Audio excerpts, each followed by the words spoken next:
Welcome back to the mystery of the hidden goal, which is the Pi Martens class story on chapter 12, Expert Advice. St. Michael's Church was deserted and silent. The bell ringers had packed up and gone. No problem, Emily said. They always go to the ship and anchor for a pint and a pasty afterwards. Scott grinned. Did anything happen in Castle Key that Emily didn't know about? Colin Warnock was sitting at a trestle table at the front of the old whitewashed pub in the village square. He was wearing a studded leather jacket over a black shirt and a white dog collar. The bell ringers were all laughing as Colin re-encountered a hilarious story about the church bells in Tregoa, the hamlet on the other side of the island. Scott, Jack and Emily took up positions at a nearby table beneath a row of hanging baskets overflowing with pansies and geraniums. We're never going to get Colin away from the bell-ringing posse for a private word, Jack groaned. Emily smiled. Watch and learn. She arranged her face into an expression of deepest angst and approached Colin's table. She leant over and muttered something to him. Mission accomplished, she said, as she sat down again. He'll be over in 1 minute. Wow, what did you tell him? Scott asked. Emily grinned. Oh, just that there's a gang of girls cyberbullying a friend of mine at school.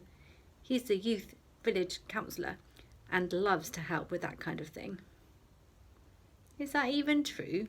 Jack asked. Of course, Emily said.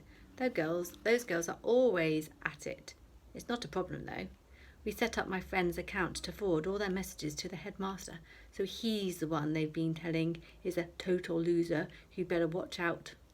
But Colin will give me some nice sensible advice on standing up to bullies, and then Scott can slip in the question about the coin at the end. Here he comes now.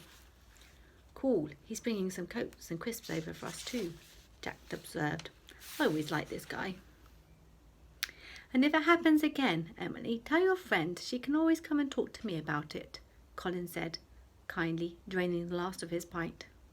Scott seized the moment. Oh, Colin, could I just ask you about something else while you're here? Of course, Colin said. I expect you're missing city life and your friends in London, finding it hard to adjust to quiet life as a country bumpkin. Oh no, nothing like that. Scott realised with a jolt of surprise that it was true. He hadn't thought about London for ages, and life here was anything but quiet. Beneath its cream teas and sandcastle images, there was more going on in Castle Keen than on a Saturday night in the West End. Scott glanced round to make sure no one was listening in. He spotted Simon Fox arrive and sit down at a table not far from the rowdy bell ringers. Within seconds he was mobbed by 2 elderly ladies who seemed to recognise him. Soon they were showing him pictures of their grandchildren. Scott grinned. Poor Simon. He was one of those people that everyone wanted to talk to, especially old ladies. Simon gave Scott a friendly wave and went back to looking at the photographs. Scott lowered his voice, just in case Mrs. Loveday was lurking behind a hanging basket, dusting the pansies. I've heard you are a bit of a coin expert. Colin grinned. I dabble. Scott nodded. He steeled himself to utter possibly the most uncool words he's ever spoken in his life. He adopted an eager and slightly geekish expression. All in the line of duty, he reminded himself. I've been getting really interested in coins lately, especially ones from the Boer War period. Well, it's true, Scott thought. As from about half an hour ago, he was extremely interested in them. Colin raised a glass.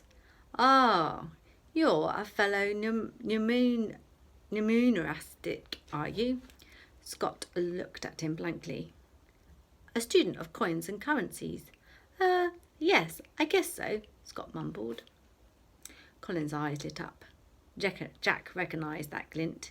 It was the look of an enthusiast who thought he'd found someone as obsessed as he was and was now going to go off on a 3-hour lecture. Time to zone out.